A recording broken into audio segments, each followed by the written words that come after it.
You must choose your bloodline or your bride. The moment we stepped off the jet, I knew nothing would ever be the same. My heart hammered in my chest as I saw his mother, Eleanor Kingsley, standing at the terminal like a predator, eyes cold and sharp, lips pressed tight. You married her? Her voice cut through the noise, sharper than any knife. Lucian squared his shoulders, his jaw tense.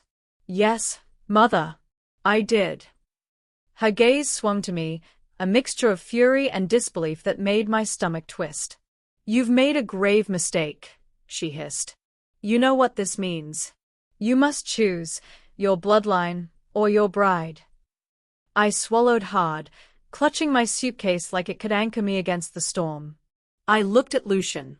I'm not leaving you, I whispered, my voice shaking more than I'd like. Eleanor's eyes narrowed, a dangerous glint flashing in the harsh airport lights. Then you'll both regret it, she spat. I felt the weight of her words press down on us, suffocating and cold. Every step toward the exit felt like walking on ice, ready to crack beneath our feet. I realized, with a jolt, that this was only the beginning. One choice, one word from either of us, and everything we'd fought for could vanish. I gripped Lucian's hand, feeling the tremor in his fingers, and silently promised myself, we wouldn't let them break us. Not now. Not ever. Before we dive in, I want to know, where are you watching this from? Drop your city, state, or country in the comments right now. I'm serious, don't scroll past. I want to see this story connecting people from all over the world, and I'll be reading every single one. So comment, don't hold back. My name is Zariah Collins, I am 26, and on the morning everything shattered, I walked into the Kingsley estate believing marriage meant safety. I had no idea I was stepping straight into a storm built long before I was born, a storm waiting for a black woman like me to cross its gates. The mansion sat on a hill in Connecticut, cold and tall like it had been carved from winter itself. Lucian held my hand tightly as we walked inside, his palm warm but shaking. I thought he was nervous about introducing me to his billionaire family. I didn't know he was terrified of what they would do. The first faces I saw wore money like armor. Pearls, sharp suits, perfect smiles that looked carved, not felt. But behind every smile was that same quick flicker, surprise, then judgment, then something nastier. Lucian whispered for me to breathe. I tried, but even the air tasted unwelcome. His mother, Eleanor Kingsley, stepped forward like a queen. She didn't look at me, she measured me. Her eyes didn't see a wife. Just a threat. A stain on their legacy. She extended her hand with 2 fingers, the way someone touches something they don't want. I shook it anyway, with my full hand and full heart. That was the first moment I realized kindness doesn't always melt ice. Sometimes it makes it freeze harder. She turned to Lucian, ignoring me completely, and said, "We will speak privately." But we never got that far. Because his father, Theodore Kingsley, cleared his throat and looked at his son the way a man looks at a soldier who returned from war carrying the wrong flag. "You married her abroad," Theodore said. "Secretly. Against every warning." Every relative stared at us. At me. At my black skin in their white mansion. At the wedding band Lucian had slid on my finger on a beach far from this frozen place. I gripped his hand harder. He didn't let go. Eleanor folded her arms, voice steady and cruel. "Lucian, you know what must happen now. Your marriage will be annulled. You will come home. You will correct this mistake." It hit me like someone had slapped me. She wasn't asking. She was announcing. Lucian spoke gently. "Mother, I love her. She is my wife." The room responded with a wave of murmurs. Some shocked. Some disgusted. Some pitying. I stood there trembling but tall, my nurse's instinct making me analyze every face, every breath. Some of them hated me simply for existing. Others feared what my existence meant for their money. None of them knew me at all. Then Theodore stepped closer, his voice booming through the marble hall. "This family built a legacy that cannot be tainted. So you will choose, Lucian." He pointed at me like I was an object. "Your bloodline." Then he pointed at me again. "Or your bride." Everything inside me broke. Lucian's hand went cold. His eyes filled with a pain I'd never seen before, like a man being ripped in half. My heart hammered so loud I could barely hear anything else. The world tilted, my breath shaking as I stared at him, waiting, praying, terrified. Lucian inhaled slowly. He opened his mouth. And right as he spoke his first word, the room lights suddenly flickered, and a scream echoed from the far side of the mansion. The scream inside the mansion vanished from my mind as everything dissolved into memory, back to the first night I ever saw Lucian Kingsley, long before I knew his last name carried a dynasty that could crush me with a whisper. Back then, I was just Zariah Collins, night shift nurse at Riverside General Hospital in Boston, overworked, underslept, and used to people walking in and out of my life like they owned the right to disappear. I never imagined a billionaire's son would sit quietly in my world like he didn't know he had another one waiting for him. It started on a Tuesday night, the kind that smelled like bleach and grief. I was making my rounds when I saw him sitting outside room 407. A tall, pale-skinned man with soft blonde hair, a simple gray hoodie, and torn jeans. He didn't look like money. He looked like someone hiding from it. His eyes were the saddest thing about him, blue like winter, but warm at the edges, like he wanted to melt but didn't know how. He stood when I approached. Is visiting hour over? It is, I said gently. But if you're family, I can let you stay a bit longer. He nodded. His not family. Just someone who mattered to me, more than my actual family does. There was something so honest in the way he said it that I stepped aside without asking more. I watched him go back into the room, sit beside the old man's bed, and hold his hand like he'd done it 1,000 times. His stillness drew me in. Most people fidget around sickness, shrink from it. He stayed. Like he knew pain personally. Hours passed. At 2 a.m, I found him sitting by the vending machines, staring at a bag of pretzels like it had betrayed him. I laughed. It eats your money and doesn't apologize. He smiled, soft and tired. That makes 2 of us tonight. It wasn't flirting. It was just 2 lonely souls talking because silence hurt too much. I sat beside him. We spoke about little things, why hospital coffee tastes like punishment, why night shifts feel like a different universe, how people reveal their truest selves at 3 a.m. I kept forgetting he was a stranger. He kept looking at me like he'd been waiting for someone to listen. For weeks he kept coming back. Sometimes with a book. Sometimes with a broken smile. Sometimes with silence he needed me to fill. I didn't ask about his family. He didn't ask about mine.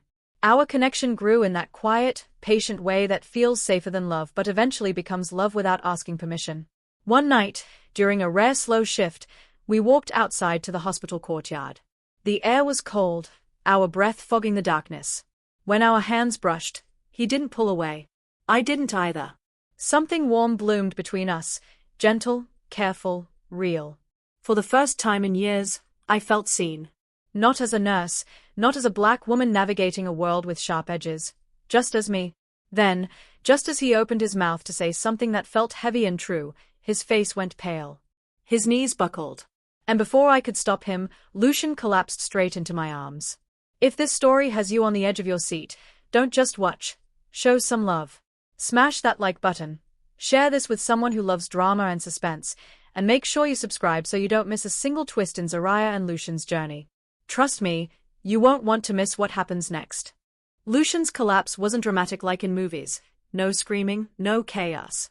Just a quiet surrender, like his body had finally given up carrying something too heavy. I lowered him gently to the courtyard bench, my pulse racing as I checked his vitals. His heartbeat was fast, erratic.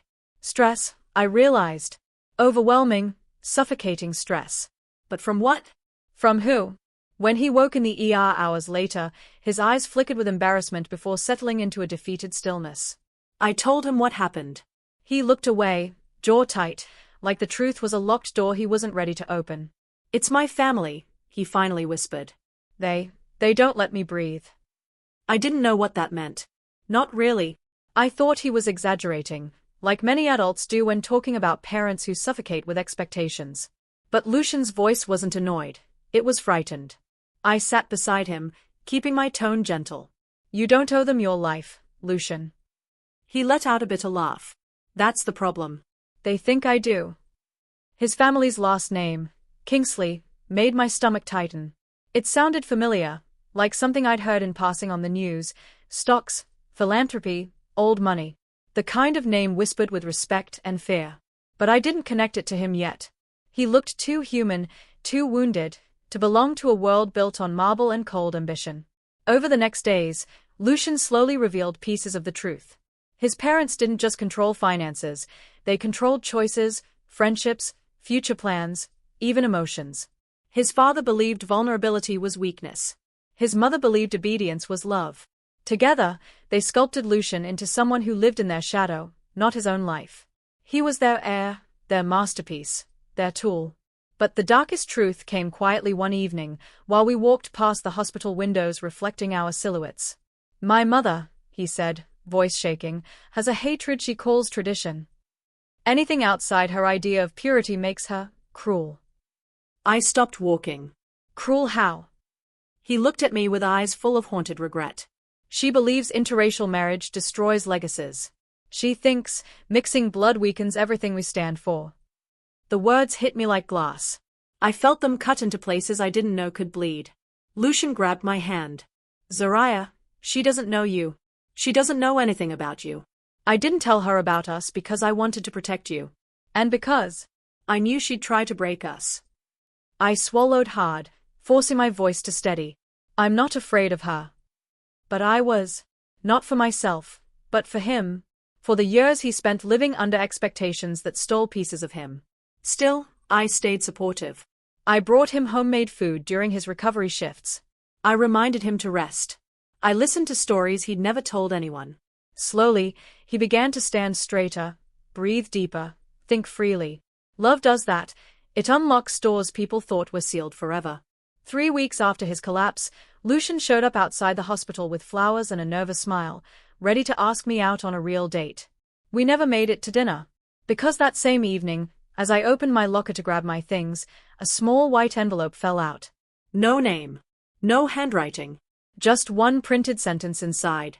"Don't marry him." Wow, that was just the beginning, and things are about to get even more intense. Before we go on, I need you to comment. What would you do if you were in Zariah's shoes? Stand up for love, or walk away under pressure? I'm reading every comment, and I want to see who's brave enough to answer, right now. I stared at the message in my locker for a full minute, the words burning into my skin like they'd been pressed there with heat. Don't marry him. At the time, Lucian and I weren't even engaged. We were still figuring out how two wounded hearts could fit together without cracking. But whoever sent that message was certain, too certain, that our story was heading toward marriage. And they wanted to stop it before it started. I didn't tell Lucian. Not that night. Not yet. He was already carrying invisible weights that bent his shoulders when he thought I wasn't looking. Instead, I slid the note into my pocket, locked my fear behind a thin smile, and went to meet him outside the hospital. He stood waiting in the cold, flowers in one hand, cheeks pink, eyes nervous. One look at him, and the darkness inside me softened. Somehow, love made room for both fear and hope. Over the next months, we grew closer in ways only two lonely people can. We took slow walks after my shifts, drank cheap hot chocolate under streetlights, and talked about everything except the world he came from. Lucian laughed more with me, slept better with me near, breathed easier. Like he was learning how to be human again after years of being shaped into a statue. One weekend he asked me to take a trip with him. "Just trust me," he said, eyes shining with something warm and vulnerable. He drove us to a small seaside town outside Boston, a place with quiet waves and old wooden docks, the kind of place where secrets feel lighter. The wind was cold but gentle. The sky was soft with sunset. He led me toward the edge of the pier. My heart started beating harder, not from fear, but from the way he kept looking at me like I was the first safe thing he'd ever found. He took my hands, voice trembling. "Zariah, no one has ever seen me the way you do. No one has ever cared without wanting something in return. You make me feel," he broke off, swallowing thickly. "You make me feel like I belong somewhere, finally." Then he dropped to one knee, breath unsteady and eyes bright with devotion. "Will you marry me? Not for my name. Not for who they want me to be. But for who I am with you." For a moment I forgot how to breathe. The ocean behind him blurred. Every doubt tried to speak, but love spoke louder. I knelt with him, cupping his face gently. "Yes," I whispered. "I will." We held each other as the waves crashed, sealing a promise I didn't yet know would cost us everything. Afterward, we planned a small wedding abroad, quiet, simple, far away from the family whose shadows stretched too long. It felt like building our own world brick by brick, even if I sensed storms gathering at the edges. But the illusion of peace ended one night when my phone rang while I was in the middle of folding laundry. I didn't recognize the number, but something in my chest tightened. I answered. A cold, controlled voice slid through the speaker like ice. "Zariah Collins," Eleanor Kingsley said. "I know who you are. "And if you go through with this marriage, you will regret it." The wedding was nothing like the grandiose parties I had imagined from movies or magazines. No marble halls, no silver chandeliers. Just sand between my toes, the salty breeze in my hair, and Lucian holding my hands like he was afraid I'd disappear if he let go. The chapel was a small white building with peeling paint, perched on the edge of a quiet cliff in Santorini. The sun dipped low, painting the sky in colors that felt too vivid to be real. Lucian looked at me like he had finally found a safe harbor. "You're mine," he whispered, voice trembling. "And I'm yours." I laughed softly, brushing a strand of hair from his forehead. "And no Kingsley can stop us here." The ceremony itself was intimate. 10 guests, mostly close friends and 2 distant cousins who refused to give up hope that Lucian would abandon me.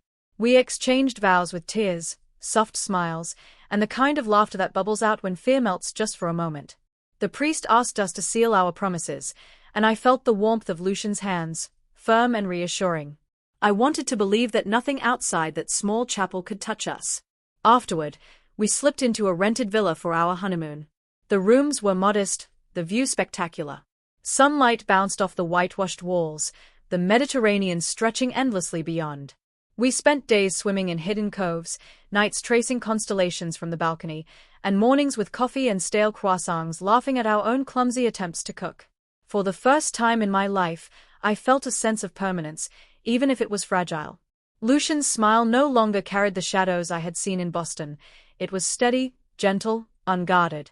But as idyllic as it felt, reality always has a way of seeping back.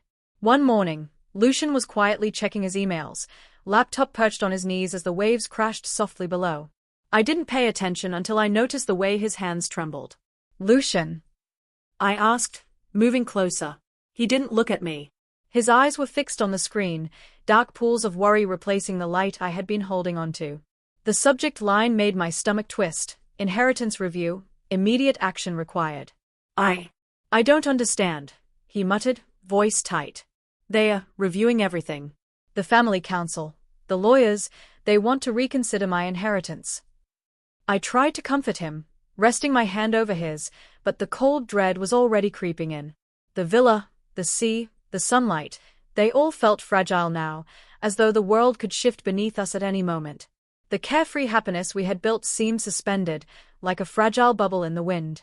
Lucian finally looked at me, his jaw clenched and eyes wet. "Zariah, they are trying to take everything. They'll do anything to break us."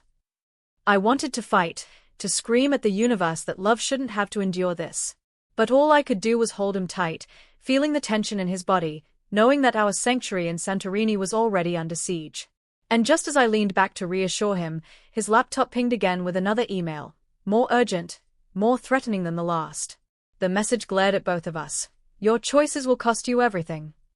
Returning to America felt like stepping back into a storm we had temporarily escaped.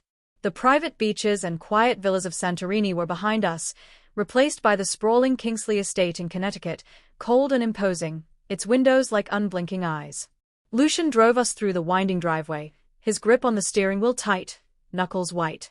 I gripped his hand in return, trying to anchor both of us, but my chest ached with a sense of impending confrontation. Inside, the mansion smelled of polished wood, rich leather, and something faintly metallic, money and authority pressed into every corner. The extended Kingsley family had gathered for dinner. Cousins, aunts, distant uncles I'd never met, all sitting at the massive oak table like they were judges waiting to deliver verdicts.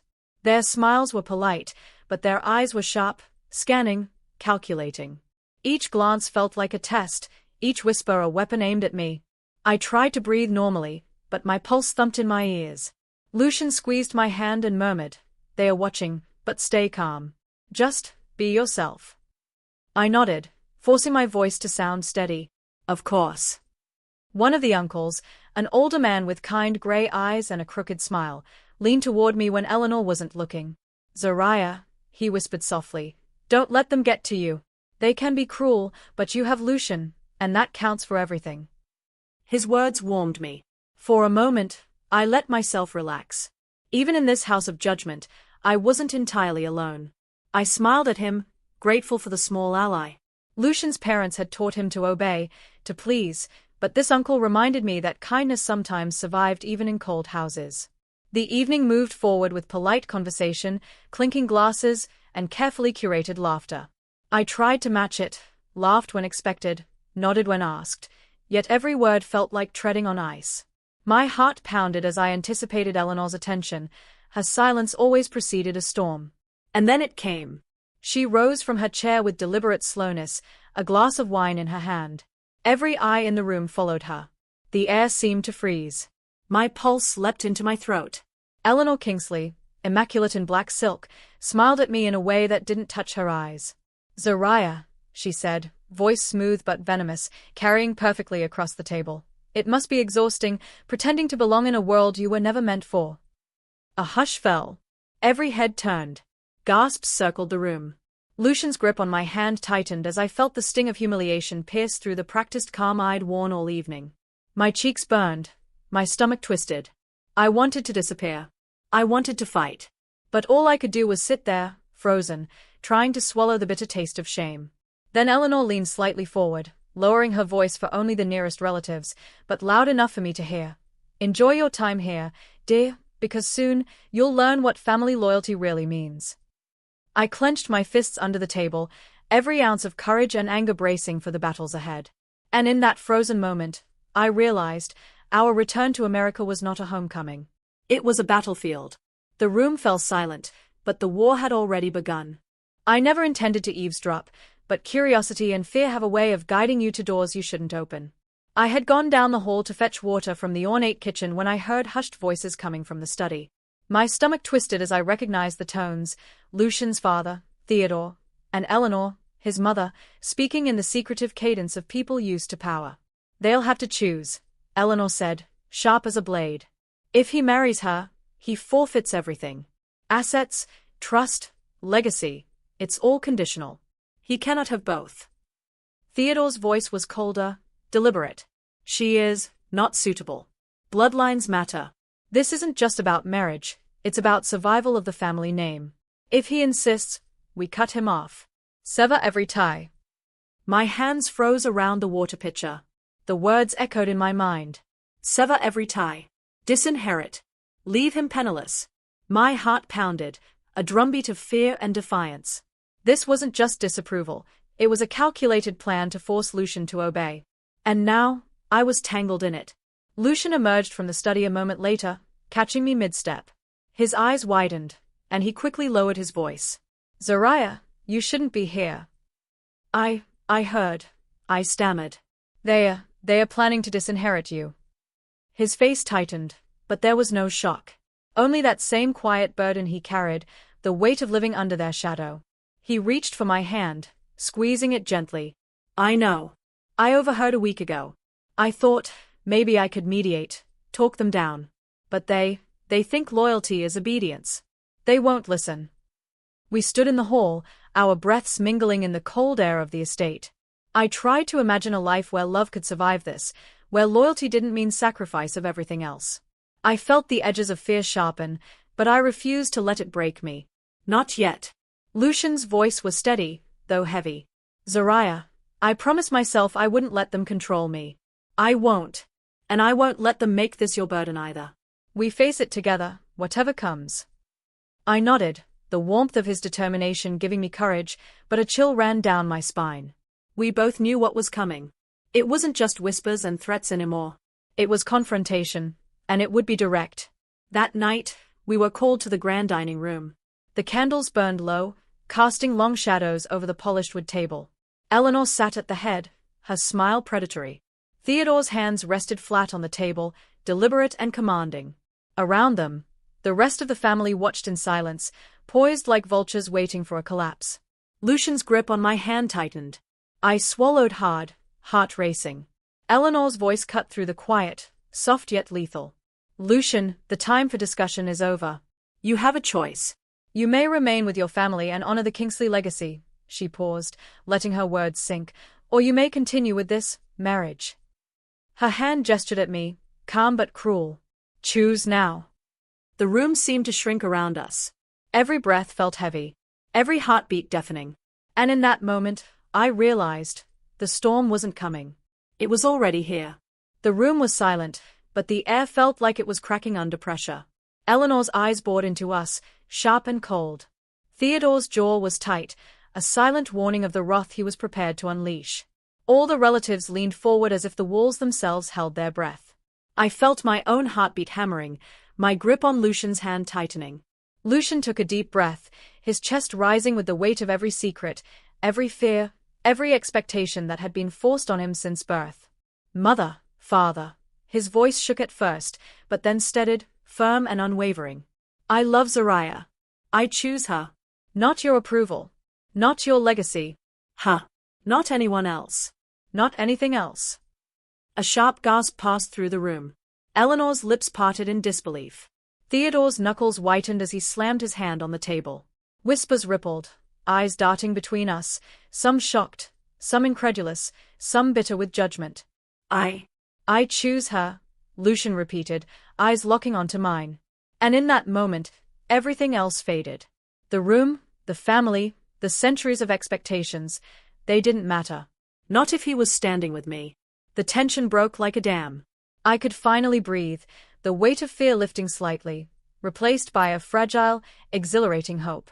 We had won, for now. Lucian's eyes softened, his lips curving into a small, genuine smile. Let's go, he whispered. We packed only 2 bags that night, careful and deliberate. Just essentials, just enough to start our life together outside the shadow of the Kingsley mansion. I packed my favorite dresses, his cherished books, a few photographs of stolen smiles from Boston nights. We moved quietly through the sprawling estate, passing through marble corridors that had seemed suffocating before, now just empty spaces we no longer belonged to. We left at dawn, the sky pale, soft, and free. The wind felt like liberation, a whisper of the life we were building with our own hands. For the first time, I felt that exhilarating mix of terror and excitement, the knowledge that we were stepping into the unknown together. The mansion disappeared behind us, a fortress we no longer needed. For a few blissful hours, we existed in our own world. Coffee in a small cafe, stolen glances, soft laughter filling the spaces between us. We felt untouchable, invincible in our choice to love. But reality has a way of catching up. That night, as we settled into a modest hotel room, Lucian tried to access our joint accounts, only to find every account frozen. Panic and disbelief clashed in his eyes. What? How? I grabbed his hand. It has to be them. They can't control our love, but they can control the money. Lucian leaned back, running a hand through his hair, frustration and fear mingling in his gaze. They are not just going to accept this. Not quietly. Not ever. I swallowed hard, gripping his hand tighter, knowing the storm was far from over. And then the notification on his phone blinked again. Another email from the family attorney, subject line, immediate action required, access denied. The taste of freedom we had just begun to savor was already souring. The battle had only begun, and the first strike had already landed. The first week after leaving the Kingsley estate felt like being pushed off a cliff without a parachute. Money, once invisible and infinite in Lucian's world, now vanished before our eyes. We had only our wits, a few essentials, and the stubborn hope that love could survive hunger, exhaustion, and cold nights. I returned to Riverside General, slipping back into night shifts that stretched endlessly. The fluorescent lights felt harsher than ever, the corridors narrower, as if the world had tightened around me. I cared for patients with tired hands and aching feet, doing double shifts just to keep us afloat. Every time I looked at Lucian, I saw the struggle mirrored in his eyes. He had taken a warehouse job, stacking shipments, moving heavy crates, learning to lift and sort packages like a man completely unaccustomed to physical labor. At first, he stumbled, muscles rebelling against unfamiliar demands. He came home exhausted, sweat soaking his shirt, hair plastered to his forehead. I would greet him with a smile and a towel, and he'd collapse on the couch like a man who had lost an entire world but was fighting to build a new one. The nights were long. We cooked simple meals on a small stove, drank coffee that was more bitter than warm, and whispered stories of the life we imagined together when no one was watching. Slowly, between fatigue and fear, we grew closer. We learned patience, endurance, and the quiet art of supporting each other without letting pride or fear get in the way. One evening, Lucian came home later than usual. I was cleaning the kitchen, the floor sticky with spilled soup, when he limped through the door. His face was pale, his shirt torn, and his hand pressed against his side. "What happened?" I asked, panic slicing through my chest. He didn't answer immediately. His breathing was uneven, shallow. "Warehouse accident. Someone pushed a crate, fell," his voice trailed, tense and strained. I dropped everything and helped him to the couch. The pain radiating from him was sharp, more than just fatigue. My heart hammered. "Call 911. I'll drive you if I have to. Just tell me where it hurts." He shook his head weakly. "No, just bruises, a few cuts." His voice faltered. "Someone wanted me hurt." "I think sabotage." I felt my stomach twist. Sabotage? By who? The thought of his family didn't leave my mind, though we had left them behind. Lucian's eyes met mine, wide with a mixture of fear, guilt, and exhaustion. I can't go back there. I don't want to be like them. I can't lose you too." I held him close, my own body shaking, whispering reassurances I wasn't sure I believed. We sat together in the dim apartment, silence heavy around us, knowing the world we were building was fragile and precarious. And yet, despite the injuries, the exhaustion, the uncertainty, there was one undeniable truth. We had each other. Until the next morning, when a familiar delivery truck passed outside, and I noticed a crumpled note in the mailbox with one word scrawled in jagged letters: "Next." The night Lucian fell ill at home, everything inside me tightened like a vice. His injuries from the warehouse had bruised him physically, but this sudden, choking pain in his chest was something else entirely. I found him slumped on the couch, pale and sweating, clutching his side. His breaths came in short, ragged gasps, and panic shot through me like wildfire. I didn't hesitate. I grabbed my coat, threw him over my shoulder, and ran to the car. The streets of Boston blurred past, lights streaking, my heart hammering in my ears. "Hold on, Lucian. Just hold on," I whispered, gripping his hand. He tried to respond, but the words were swallowed by shallow, trembling breaths. At the ER, we burst through the sliding doors. Nurses and doctors swarmed, voices overlapping. I followed them, watching as he was wheeled away on a stretcher, the color draining from his face. My stomach lurched, the helplessness clawing at me. Hours felt like days. I sat in the waiting room, hands clasped, rocking slightly, praying for him to be okay. Finally, the doctor came out, tired eyes softening when they saw me. "He's stable." It was a panic-induced cardiac episode, likely stress and exhaustion compounded with his prior injuries. "He needs rest and psychological support, but he'll recover physically." Relief crashed over me like waves, but it didn't erase the fear I saw in his eyes when I entered the room. Lucian was awake but quiet, face pale, jaw tight. He began, voice cracking. I can't keep going like this. Every step feels like someone's pushing me, and I can't breathe." I sat beside him, holding his hand, feeling the weight of his words. We had left wealth, comfort, and safety for love, and yet here we were, barely surviving, the world clawing at us from all sides. I stroked his hair and whispered, "You don't have to do it alone. I'm here. We'll get through this, together." Lucian nodded but didn't speak again, eyes staring at nothing, thoughts heavy and dark. The days passed slowly. He recovered physically but carried a depression that hung over us like a cloud.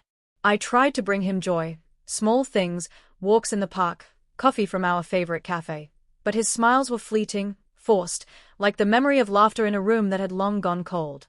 And then one morning, I woke to an empty apartment.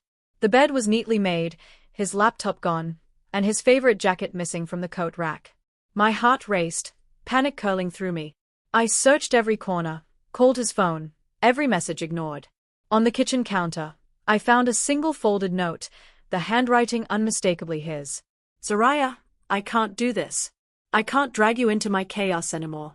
I need to find myself first. Please forgive me. Lucian." The paper trembled in my hands as tears blurred my vision. I felt hollow, abandoned, like the ground beneath me had disappeared. I didn't know whether to rage, cry, or collapse. And in that silence, the cold truth settled. Lucian had vanished, leaving me alone with our love, our dreams, and the storm that wasn't finished with us yet. I didn't sleep that night. Lucian's note burned in my hands and in my chest, and every possible scenario played through my mind like a relentless film reel. By morning, I knew I couldn't wait for him to come back. I had to find him. I started with the only clue I had, his favorite coffee shop. He wasn't there. I called every hospital, every friend who might have offered help, every warehouse that might have remembered him clocking in. Finally, an old acquaintance remembered a motel on the outskirts of the city, a forgotten, slightly run-down place he sometimes visited to escape. Driving there, my stomach twisted. Each mile brought fear, hope, and a frantic need for answers. When I reached the neon-lit sign, Sunrise Inn, I parked haphazardly and ran toward the reception. The young clerk, hesitant, finally gave me the room number. I burst through the door. Lucian sat on the edge of the bed, elbows on his knees, head in his hands. He looked smaller than I remembered, fragile under the weight of a world he had refused to carry for years. When he lifted his gaze, his eyes were filled with exhaustion and shame. "Zariah," he whispered, voice hoarse. "I didn't want you to see me like this." I dropped my bag and crossed the room, kneeling beside him. "Lucian, I don't care what you look like. I care about you. That's all that matters." He shook his head slowly. "I feel like a burden, to you, to everyone. I thought leaving would protect you. I thought maybe you'd be happier without me dragging you into my mess." My chest tightened. Happier without you? Lucian, I chose this. I chose you. We're in this together. You're not a burden. You're everything. For a moment, relief flickered in his eyes, softening the dark shadow that had been hanging there for months. He took my hands in his, gripping them as though letting go wasn't an option. And for a fleeting heartbeat, I believed we had found a way back. But then, his face hardened. He swallowed, struggling against words that tasted bitter even to him. "Zariah, there's something you need to know. Something I've been thinking about for weeks." I froze, sensing the weight behind his tone. "I'm filing for divorce." The words hit me like a physical blow. My breath caught. "What?" I whispered, trembling. Why would you even think that? After everything?" His eyes were heavy with guilt. "Because I can't give you the life you deserve. I can't give you security. I can't even give you stability. And I can't watch you suffer because of me. I thought this was the only way to protect you." Anger, disbelief, and heartbreak collided in my chest. I wanted to yell, to scream, to shake him awake from this nightmare he had created in his own mind. But I also understood, he truly believed this was love expressed through sacrifice. I gripped his shoulders, shaking him gently. "Lucian, this isn't love. Love isn't giving up. Love isn't running. Love is fighting. And we fight together, or we don't fight at all." He closed his eyes, the tension in his jaw visible. But before he could respond, the phone rang, a sharp, insistent tone that neither of us expected. Lucian glanced at it, then back at me, fear flickering across his face. "It's them," he muttered. "They are not done with us yet." I sat on the edge of our small motel bed, the divorce papers spread in front of me like shards of glass. My hands shook as I stared at the words that threatened to erase everything we had built. Lucian watched quietly, his eyes pleading, but I wouldn't move. I couldn't sign. Not now. Not ever. Tears rolled freely down my cheeks, hot and unrelenting. Months of fear, exhaustion, heartbreak, and betrayal pressed against my chest, making it hard to breathe. I thought about every sleepless night, every shift at the hospital, every moment we had clung to each other in a world that seemed determined to pull us apart. Signing those papers would feel like admitting defeat, not just to Lucian's family, but to the life we had chosen together. I can't," I whispered, voice breaking. Lucian reached for me, wrapping his arms around me, but I buried my face in the crook of his neck, shaking violently. "I can't. I won't." He held me, silence stretching between us like a fragile bridge, letting me cry without judgment, without words. For the first time, I allowed myself to feel the full weight of everything, the humiliation, the threats, the fear, the exhaustion. The life we had fought to protect felt simultaneously precious and impossibly fragile. A few days later, I found myself stepping into a small therapist's office for the first time. The waiting room smelled of lavender and muted sunlight, a stark contrast to the cold, judgmental halls of the Kingsley mansion. I was hesitant, nervous, but something inside me knew I needed help to process the storm raging inside. The therapist's voice was calm, steady. "Tell me what's happening," she said, and I did. Everything spilled out: Lucian's collapse, the family's threats, the financial sabotage, his disappearance, the divorce papers, the sleepless nights. Each word felt like a weight lifting even as it tore me open. For the first time in months, I didn't feel completely alone. I was still scared, still raw, but I was learning that vulnerability didn't make me weak. It made me human. I left the session feeling fragile but determined. I refused to let Eleanor, Theodore, or anyone else dictate my life. I would fight, quietly but relentlessly, for the love I knew was real. But that determination didn't prepare me for what came next. I returned to the motel one evening, exhausted from the day, ready to collapse into bed. Lucian was pacing, phone in hand, tension etched into every line of his face. He hadn't noticed me yet. When he finally turned, his expression was grim. "Zariah, I contacted them," he said, voice low and tense. I froze. "You, what?" "They wanted answers. I had to. I had to see if there's any way forward without losing everything," he admitted, the weight of guilt heavy in his tone. My stomach dropped. I didn't know if I should feel relief or dread. Relief that he was trying, dread because contacting them meant danger, manipulation, and betrayal were not far behind. And in that moment, I realized the storm wasn't just around us anymore. It was closing in faster than we could outrun it. The tension in our apartment was suffocating. Lucian had returned late that evening, his expression unreadable, face pale under the harsh glow of the single lamp. I had noticed the unease in his calls and texts all week, the hesitation in his voice whenever Eleanor's name came up. I should have known something was brewing. He sat across from me at the small kitchen table, twisting a ring nervously between his fingers. "Zariah, I need to tell you something," he said, voice heavy.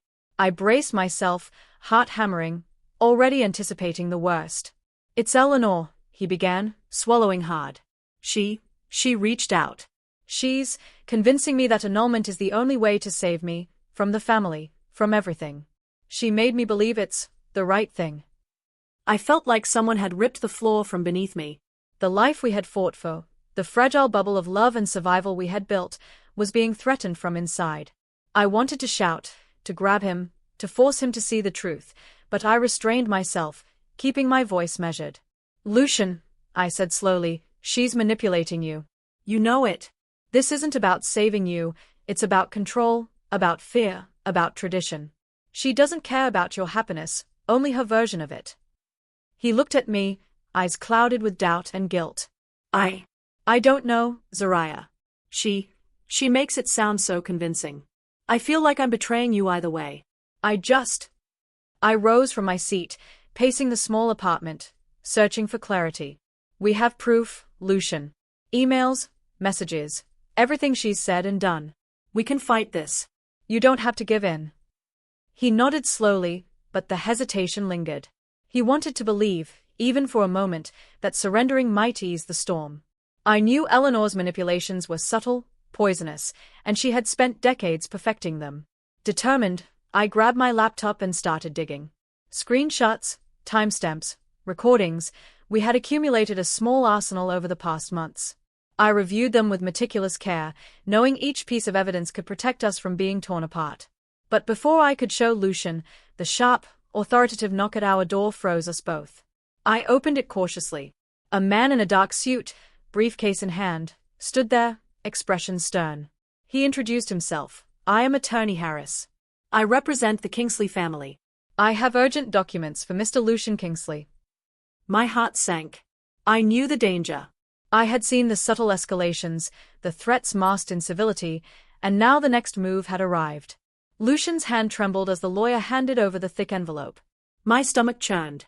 The paper inside was crisp, formal, legal, the kind of document that could destroy months of love, months of struggle, months of freedom. He looked at me, voice low, haunted. "Zariah, it's an annulment. They are trying to force it." My mind raced, desperately trying to plan, to anticipate, to counter the storm that had finally stepped through our door. And in that moment, I realized we were standing at the edge of a cliff. The next move could either save us or obliterate everything. The envelope trembled in Lucian's hands, a silent harbinger of the battle to come. The envelope sat on the table like a ticking time bomb. Lucian stared at it, hands trembling, and I felt a fire ignite inside me. I would not let Eleanor's cruelty, manipulation, and hatred destroy the life we had fought so hard to build. Not now. Not ever. We can't just let them walk over us, I said firmly, voice steady despite the storm raging in my chest. Lucian looked at me, hesitation still lingering, but he nodded slowly. I could see the spark of determination returning to him. I contacted a lawyer I had researched weeks earlier, one specializing in emotional abuse and coercion cases. We compiled every message, every threatening email, every instance of manipulation, and I personally filed a counterlegal action on Lucian's behalf. The claim highlighted the pressure, intimidation, and the emotional abuse he had endured at the hands of his family. I knew the law could be cold, but it could also shine a spotlight on truth. For the first time in months, I felt a surge of empowerment. We weren't just running anymore, we were taking control. The fear that had haunted us every night, the feeling of being trapped under centuries of wealth, power, and bigotry, began to loosen. Even as we fought legally, the outside world started paying attention. A journalist from a local Boston news outlet reached out after a tip, intrigued by our story. They wanted interviews, details, insight into the Kingsley family, the pressure, and the struggle of a young couple choosing love over privilege. I hesitated, worried exposure could backfire, but Lucian reminded me, truth has a way of protecting us when fear doesn't. We began to work cautiously with the journalist, providing selective details, carefully curated to highlight the abuse without giving Eleanor more leverage. The process was exhausting but exhilarating. Each step felt like reclaiming the power that had been stripped from us, one tiny victory at a time. Then, the breakthrough came. While reviewing files for the counterclaim, we discovered a piece of evidence that made my blood run cold and my heart race with vindication: a recorded conversation. It had been hidden among several digital files, likely an internal message Eleanor had sent, not meant for anyone outside the family. The audio played, her voice unmistakable, smooth and venomous. They think love can override bloodlines? This black woman has no place in our legacy. I will make them regret ever defying us. I froze, gripping the laptop tightly. Lucian leaned over, shock and fury flashing across his face. She said it. She admitted it. For the first time, the manipulation and intimidation were tangible, undeniable. We had proof, real and irrefutable, of the racist hatred that had driven months of terror and sabotage. I exhaled slowly, a mix of relief and fury coiling inside me. This wasn't just about survival anymore, it was about justice, truth, and finally reclaiming dignity. But as the audio continued to play, I knew one thing: Eleanor would not take this lying down. The fight had just begun, and now we had the evidence to strike back. By the next morning, the story had exploded. Social media buzzed with snippets of our interviews, screenshots of the abuse claims, and quotes from the audio recording. Headlines screamed across every news outlet: Billionaire's wife exposes family racism and emotional abuse. Boston's local station ran a feature, and national media soon picked it up. I sat in our cramped apartment, watching the coverage unfold on a small TV. Lucian's face appeared repeatedly on the screen, calm yet determined in each clip, defending our love and speaking out against his family's manipulation. For the first time, the power balance felt slightly less suffocating. The Kingsleys, with all their influence and wealth, were being held accountable in the court of public opinion. Some of the extended family reached out privately. Aunts and uncles, perhaps shocked by the media frenzy or maybe moved by guilt, sent quiet messages of apology. "I'm sorry for the way she treated you," one cousin wrote. "I hope you and Lucian find happiness." Each message was a small salve on the wounds Eleanor had inflicted, a reminder that not everyone in his family had been poisoned by her hatred. But even as the support trickled in, the pressure on Lucian mounted. The constant scrutiny, the emails, the calls, and the courtroom preparations were taking a toll. He tried to remain composed, to meet the cameras with poise and grace, but I could see the strain behind his eyes. Each evening, he returned home tense, pale, sometimes silent for hours, replaying every confrontation in his mind. One afternoon, we were invited to a televised panel discussing the legal case. Lucian had agreed to appear publicly, to answer questions and tell our side of the story. I sat beside him on the stage, hands intertwined, trying to lend him courage. But within minutes of the interview starting, the tension became visible. The moderator asked a pointed question about the inheritance and family pressure. Lucian's jaw tightened. His hand shook slightly as he lifted it to respond. The audience leaned forward, cameras zooming in. Sweat formed at his temples. His breaths came faster, shorter. I felt panic rise in my chest. "Lucian," I whispered, gripping his arm, trying to ground him. But the moment passed too quickly. His knees buckled, his head dropping forward, and he collapsed from the chair. The cameras continued rolling, the shock and chaos magnified by the bright studio lights. The audience gasped. Crew members rushed to him. I scrambled to his side, heart hammering, as the world watched our nightmare unfold live. Paramedics arrived within moments, lifting him gently and carrying him to a stretcher. I followed, my mind a cyclone of fear and fury. The media frenzy was overwhelming, the flashing lights and questions like a storm we couldn't control. As the ambulance doors slammed shut, Lucian whispered my name weakly, barely audible over the chaos. I leaned closer, gripping his hand, tears streaming down my face. And in that moment, I realized the stakes had risen higher than ever before. This wasn't just a legal battle or a fight for love, it was a public war, and the world was watching as Lucian's very life hung in the balance. The ambulance doors slammed, and the blaring siren cut through my panic like a knife. I ran beside the stretcher, my grip on Lucian's hand firm, desperate. His face was pale, sweat beading along his temples, eyes half closed. The world blurred around us, the flashing lights, the chaos, the cameras. Everything faded except for him and the fear clawing at my chest. Inside the emergency room, nurses and doctors worked quickly, their movements practiced but urgent. I hovered, barely breathing, gripping his hand as if letting go would make him vanish. "Stay with me, Lucian," I whispered, my voice cracking. "You're going to be okay. You hear me? You have to be okay." Hours passed, or maybe minutes, but finally, the doctor stepped out. He's stable. Physically, he's fine, but he's exhausted and stressed. Emotional trauma has compounded his physical strain. Relief and terror clashed inside me. Lucian's body was safe, but his mind was still a battlefield. When he finally stirred, I leaned closer. "Zariah." His voice was hoarse, fragile. I tightened my hold. I'm so sorry. For everything. For leaving, for the divorce papers, for doubting you. I never wanted to hurt you. His voice faltered, cracking under the weight of months of guilt. "You didn't," I whispered. "We're in this together. Always. You have to promise me, you'll let me fight with you, not against you." He nodded slowly, tears glinting in his eyes. "I promise. I've been scared, selfish, but I see now. I don't want to lose us, Zariah. Not like this. Not ever." We held each other quietly in that sterile hospital room, our hearts slowly sinking, the chaos outside momentarily suspended. For the first time in weeks, I felt a glimmer of hope that love could heal even the deepest wounds. Over the next day, Lucian rested while I stayed by his side, helping him eat, watching him regain color and strength. We spoke softly about the future, plans, dreams, and how we would face Eleanor and the Kingsleys together. The fear of loss remained, but it was tempered by trust, understanding, and the fierce determination we shared. But even as we began to breathe, a shadow crept in. A soft knock at the hospital door made me tense. A woman's voice, smooth and authoritative, echoed through the corridor. "Lucian Kingsley." I froze. My heart sank as the door swung open, and there she was. Eleanor. Impeccably dressed, eyes sharp as knives, a calm smile that hid malice. She carried herself like she owned the hospital, like she could walk into our lives and rewrite reality at will. "I see you recovered," she said, her tone polite but edged with steel. "But don't think this changes anything. We need to talk, or perhaps I should say, I need to make sure you understand the consequences of your choices."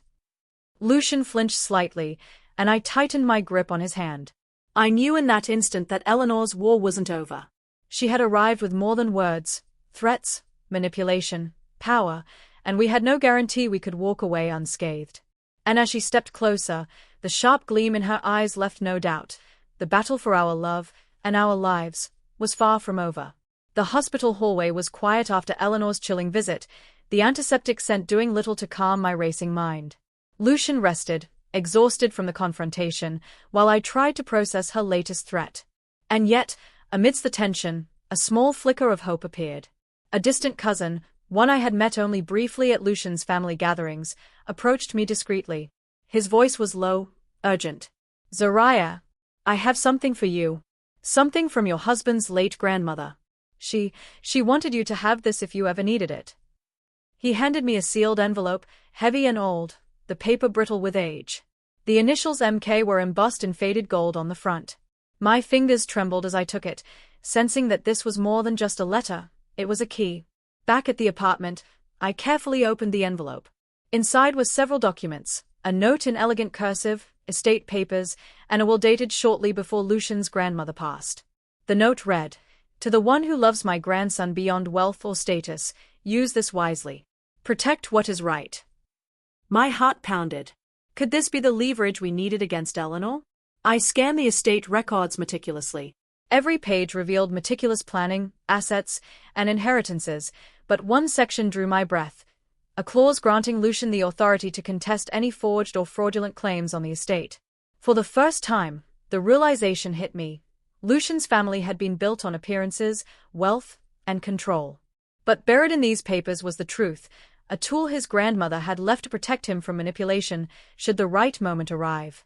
I cross-referenced the names, dates, and signatures, and my pulse quickened.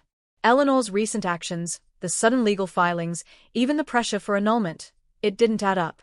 A pattern emerged. Documents that had appeared official, signed by legal representatives of the family, were inconsistent with the grandmother's directives. One signature was suspicious, another a nearly perfect forgery.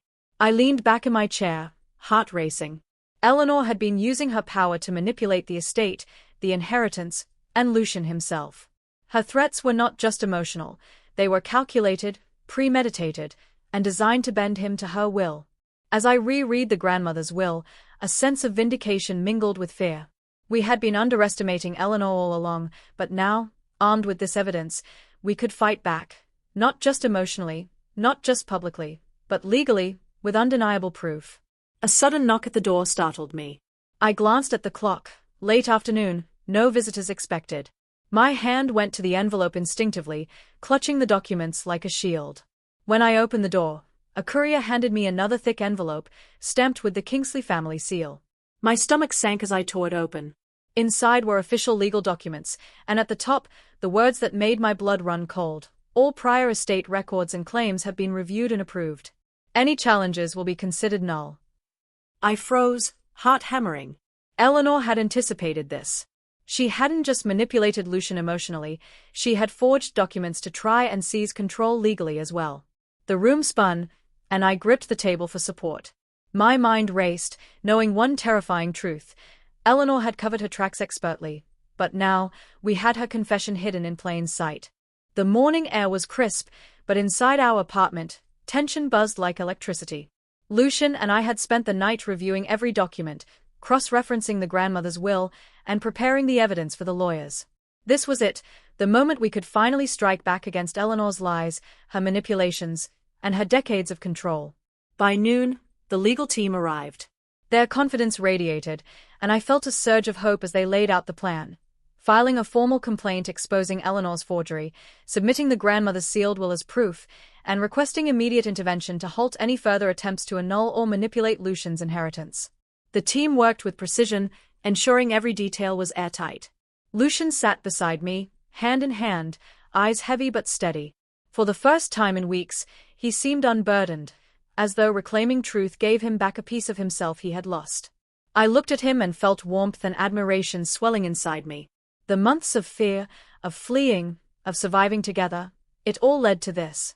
I realized, softly, that my heart was opening to forgiveness, not because the past was erased, but because he had fought beside me, endured the storm, and emerged willing to rebuild.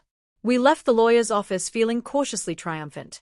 The media had caught wind of the legal filings, and whispers of the scandal rippled across news outlets. The Kingsleys, once untouchable, were finally facing public scrutiny. That evening, Eleanor decided to host a lavish dinner party at the family estate, no doubt to project strength and control. Lucian's father, Theodore, remained quiet, tense, while Eleanor presided over the room with her usual sharp smile and icy elegance. Guests laughed, glasses clinked, and chandeliers sparkled above. But underneath the glittering surface, the weight of impending justice hung like a shadow. Suddenly, the doors to the grand dining room burst open. 2 uniformed officers entered, moving with authority. A hush fell over the room. Eleanor froze, her perfectly poised mask slipping. The officers approached, holding legal papers and handcuffs. "Eleanor Kingsley," one officer announced, voice calm but firm. "You are under arrest for forgery, fraud, and obstruction of legal process. You have the right to remain silent." The guests gasped. Glasses toppled, chairs scraped against marble floors. Theodore's face drained of color. Some relatives whispered nervously, while others simply stared, wide-eyed. Eleanor's hand trembled slightly as she adjusted her gloves, lips pressed tight in fury and disbelief. Lucian and I watched from the back, hearts pounding. Relief and disbelief mingled in my chest. After months of fear, manipulation, and emotional torment, justice had finally arrived. Eleanor's empire of intimidation was crumbling before our eyes, stripped bare by truth, evidence, and the courage to fight back. I squeezed Lucian's hand, his presence grounding me. He looked at me, eyes full of gratitude and vulnerability. "We did it," he whispered. I nodded, tears pricking my eyes. "We did. Together." Eleanor's elegant mask shattered as she was led away in cuffs, her voice rising in futile protest. The grand dining room erupted into whispers, shock, and murmurs of disbelief. And in that moment, I realized the battle wasn't just over for us, it was over for everyone she had tried to control. But even as the storm cleared, one thought lingered in the back of my mind. Her reach had been long, and the war wasn't completely finished. The quiet hum of the counseling office felt strangely comforting. Lucian and I sat side by side, holding hands loosely, a subtle but powerful reminder that we were facing this together. The therapist's voice was calm, guiding us through the tangled knots of past pain, guilt, and fear. Slowly, we began to untangle them, word by word, confession by confession. Lucian's voice trembled the first time he admitted how much he had feared losing me. I felt a lump in my throat but didn't interrupt. When it was my turn, I spoke about the nights of exhaustion, the fear that love alone might not be enough. Tears fell freely, and for the first time, they weren't about fear. They were about release, healing, and the tentative hope of rebuilding. Weeks passed. Sessions became lighter, less weighted with anxiety, more focused on trust, communication, and small joys. Lucian learned to let go of guilt, I learned to accept vulnerability, and together we discovered a rhythm we had almost forgotten. Laughter over morning coffee, long walks in quiet streets, holding hands without fear of prying eyes or judgment. Finally, we decided to leave the chaos behind entirely. A quiet town in Colorado called to us, a place where snow-dusted peaks met endless skies, where neighbors waved instead of whispered, and life moved at a pace that allowed space to breathe. We rented a small cabin, its wooden walls warm and inviting, with a fireplace perfect for winter nights and a view that stretched across pine forests and sparkling rivers. The move was symbolic as much as practical. It was our chance to build a life free from shadows, a space where we could love openly without fear of interference. Lucian hung curtains while I unpacked boxes of kitchenware and books, and every small task felt like a stitch in the fabric of our new life. One evening, after unpacking the last box, we sat by the fire, sipping tea and sharing quiet smiles. Lucian reached across and took my hand, brushing a strand of hair behind my ear. "We've survived so much," he murmured. "But it feels like we're finally allowed to breathe." I smiled, leaning against him, letting the warmth of the room and the steady beat of his heart remind me that we were safe, together. "We are," I whispered. "And this is just the beginning." The next morning, I woke feeling unusually lightheaded, an odd flutter in my chest and a strange warmth spreading through me. At first, I dismissed it as exhaustion from the move, but an instinct whispered otherwise. I grabbed the small test from the bathroom cabinet, hands shaking with a mix of hope and fear. Moments later, staring at the faint yet unmistakable lines, my heart skipped. I turned to Lucian, eyes wide, mouth open, unable to speak. He followed my gaze, then understood instantly. I placed the test in his hand, trembling. "Lucian." I think I'm pregnant. He froze, then a slow, radiant smile spread across his face, eyes glistening with unshed tears. He pulled me into a trembling hug. Our family, our future, it's really starting. And in that moment, I realized that after all the pain, fear, and battles we had faced, love wasn't just surviving, it was being reborn. The sun rose over Colorado's peaks, casting gold across our cabin. I held the positive pregnancy test again, tracing the faint lines with trembling fingers. This was real. Life was growing inside me, a new beginning born from months of struggle, heartbreak, and triumph. Lucian knelt beside me, eyes shining, hands trembling as he cradled mine. "We're really going to do this," he whispered, voice thick with emotion. "We're creating something beautiful, together." Weeks later, the legal team confirmed the final victory. Lucian had officially inherited his grandmother's trust. Every attempt by Eleanor and her allies to manipulate, forge, or intimidate had been nullified. The estate, previously a weapon of control, had shifted entirely into our hands, a symbol that love, truth, and justice could triumph over cruelty and prejudice. Lucian exhaled deeply the first time the court confirmed it. "It's ours, finally ours." We decided to visit the old Kingsley estate one last time. The mansion loomed like a ghost of the past, grand yet hollow, filled with echoes of power and fear. Walking through the halls, hand in hand, we saw remnants of a life we had escaped, a life defined by wealth but poisoned by control. Lucian paused in the grand library, brushing his fingers over dusty tomes. "This place, it's beautiful, but it almost destroyed us." I nodded, feeling the weight of months past, the fear, the threats, the collapses, the public humiliation, but also the love that had carried us through. "It didn't destroy us," I said softly.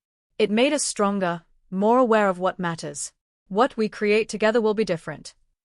As we prepared to leave, the air shifted. A commotion at the front gates drew our attention. Eleanor had arrived, escorted by 2 bailiffs.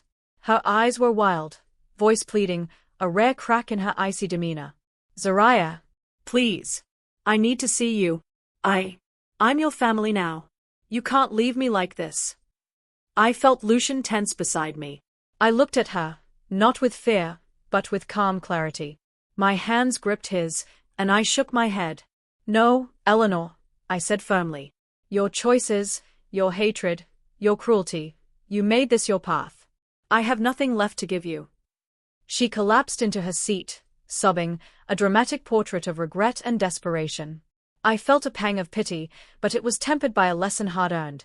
Love does not demand we endure abuse, nor does empathy mean surrendering our peace. We turned and walked away from the mansion, the mountains behind us glowing in the late afternoon sun.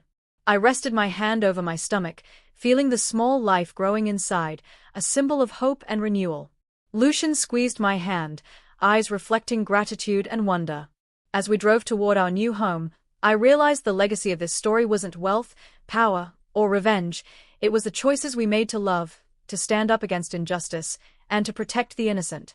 Our lives, once controlled by fear, were now guided by courage and compassion. And in that quiet, golden light, I whispered to the universe, and to everyone listening, choose kindness, fight for what is right, and never let fear dictate your heart. Life is fragile, love is powerful, and empathy can change even the darkest of legacies. This story isn't just over. It's a reminder that love, courage, and empathy can change lives. If Zariah and Lucian's journey moved you, smash that like button, share this story with someone who needs to hear it, and subscribe for more unforgettable tales. And comment below, what's the biggest lesson you take from their fight for love and justice? I'm reading every single one.